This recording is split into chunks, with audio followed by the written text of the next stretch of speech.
नमस्कार दोस्तों, स्वागत है आपका हमारे YouTube चैनल पे। और आज हम आपको बताएंगे टाइम कैप्सूल के बारे में। ये आजकल बहुत ही चर्चा का विषय है, क्योंकि टाइम कैप्सूल को जो राम मंदिर बन रहा है अयोध्या में, उसके गर्भगृह के नीचे 200 फुट नीचे दफनाया जाएगा, यानी कि गाड़ा जाएगा। तो क्या है ये टाइम कैप्सूल, क्या इसका यूज है, इसका मकसद क्या है उसे दफनाने का, इस वीडियो में हम सारी जानकारी आपको बताएंगे। तो वीडियो को देखते रहिए शुरू से लेकर एंड तक। तो चलिए शुरू करते हैं। हम आपको सबसे पहले ये बता दें कि ये टाइम कैप्सूल अभी के फ़िलहाल में एकदम चर्चा का विषय बना हुआ है, क्योंकि अभी 5 अगस्त को भूमि पूजन होना है राम मंदिर का। और भूमि पूजन के समय ही राम मंदिर का जो गर्भगृह है उसके 200 फुट नीचे इस टाइम कैप्सूल को गाड़ा जाएगा। इसका गाड़ने का मकसद सिर्फ एक है कि उसमें बहुत सारी जानकारी रहेगी उस टाइम कैप्सूल में।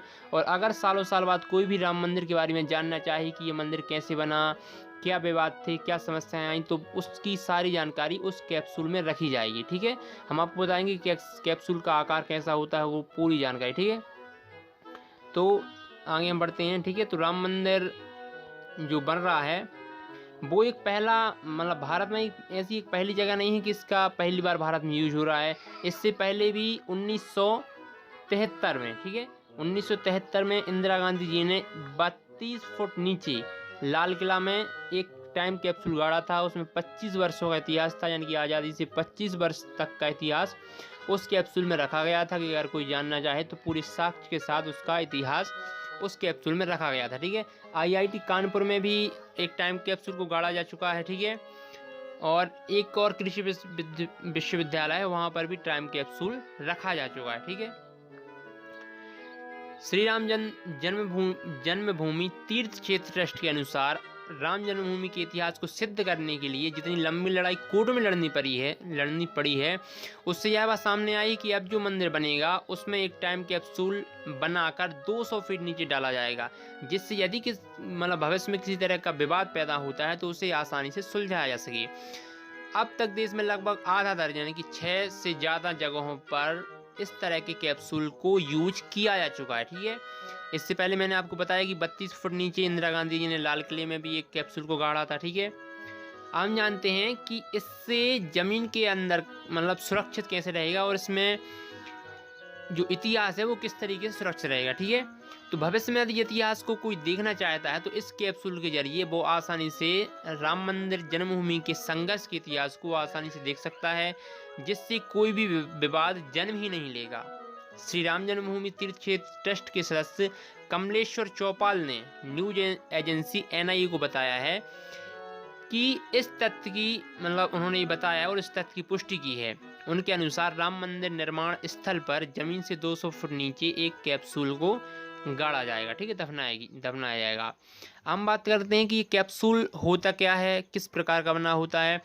तो यह एक कंटेनर टाइप होता है, आपको यहाँ पर फोटो भी दिख रही होगी, एक कंटेनर टाइप का होता है जो कि विशिष्ट सामग्री से बना होता है, यानी कि ये कैप्सूल किसी भी मौसम का सामना करने में सक्षम होता है। ना ही इसमें कोई जंग लगती है, ना ये खराब होता है, और उसे ज़मीन के काफ़ी अंदर, मतलब बहुत गहराई में दफनाया जाता है।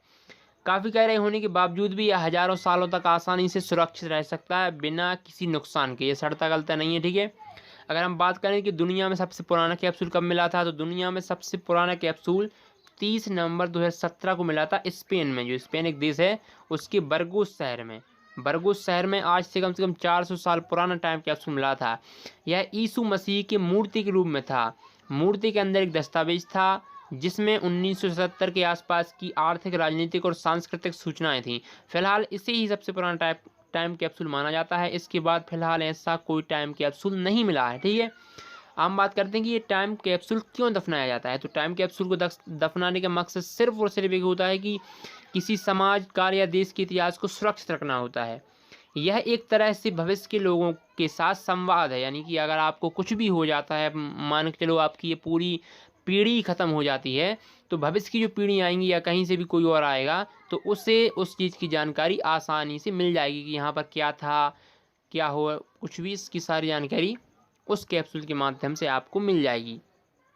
ठीक है, इससे भविष्य की पीढ़ी को किसी खास योग, समाज और देश के बारे में जानने में मदद मिलती है। मोदी जब गुजरात के मुख्यमंत्री थे तो साल 2011 में उन पर भी टाइम कैप्सूल दफनाने का विपक्ष ने आरोप लगाया था। विपक्ष का कहना था कि गांधीनगर में निर्मित महात्मा मंदिर के नीचे टाइम कैप्सूल दफनाया गया है, जिसमें मोदी ने अपनी उपलब्धियों का बखान किया है। ये विपक्ष के आरोप थे उस टाइम पे। मैंने आपको पहले ही बता दिया कि विशिष्ट सामग्री से बना होता है, तो हम आपको सामग्री बता देते हैं किस तरह की सामग्री से बना होता है। तो यह विशेष प्रकार के तांबे यानी कि कॉपर से बनाया जाता है, जिसकी लंबाई 3 फुट तक हो सकती है। कॉपर की विशेषता यह है कि यह सालों साल खराब नहीं होता, सैकड़ों हजारों साल भी जब भी आप इसे ज़मीन से निकालेंगे तो इसमें मौजूद सभी दस्तावेज सुरक्षित होंगे। टाइम कैप्सूल हर तरह के मौसम का सामना करने में सक्षम होता है। उससे ज़मीन के अंदर काफ़ी गहराई में यानी कि आप 200-500 जितनी फुट आप चाहें तो उस गहराई में दफना सकते हैं, और इसके बावजूद भी वह हज़ारों सालों तक बिना किसी नुकसान के सड़ता गलता नहीं है। ठीक है। आईआईटी कानपुर में भी एक कैप्सूल को गाड़ा गया था 2010 में, इसे ज़मीन में दफनाया गया था। इसमें उसके 50 सालों की यानी कि आईआईटी कानपुर की 50 सालों का इतिहास सुरक्षित है कि उसने कौन कौन सी रिसर्च की, कौन कौन से उनके आविष्कार हुए या क्या क्या उनकी उपलब्धियाँ रहीं।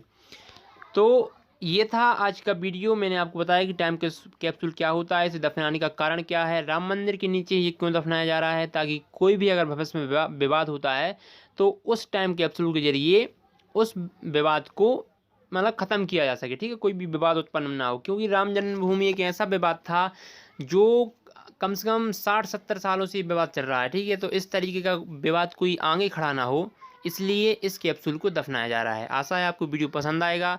अगर वीडियो पसंद आया है तो प्लीज़ इसे लाइक ज़रूर कर दें।